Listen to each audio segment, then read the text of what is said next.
Hello everyone, welcome back to our channel How to Tutorials. In today's video, we are going to see how you can update your PNC Mobile Banking app. Well, it is a very easy and simple process, so let's dive right into it. The first thing that you have to do in order to upgrade your PNC Mobile Banking app is to go to your App Store on your iPhone. And after opening your app store, now you have to tap on the search icon that you can see in the bottom right corner right here.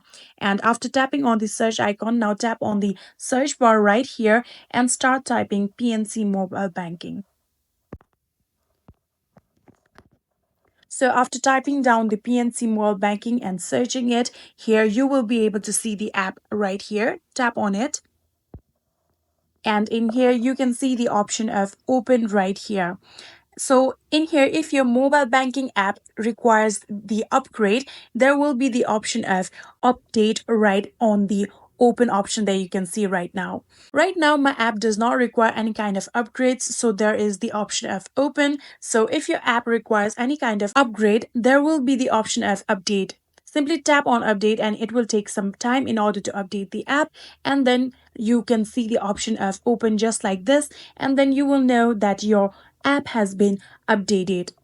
And that is it. That is how you can update your PNC mobile banking.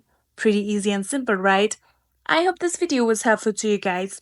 If it was, please do not forget to hit that subscribe button and like our video. Thank you so much for watching. See you in the next.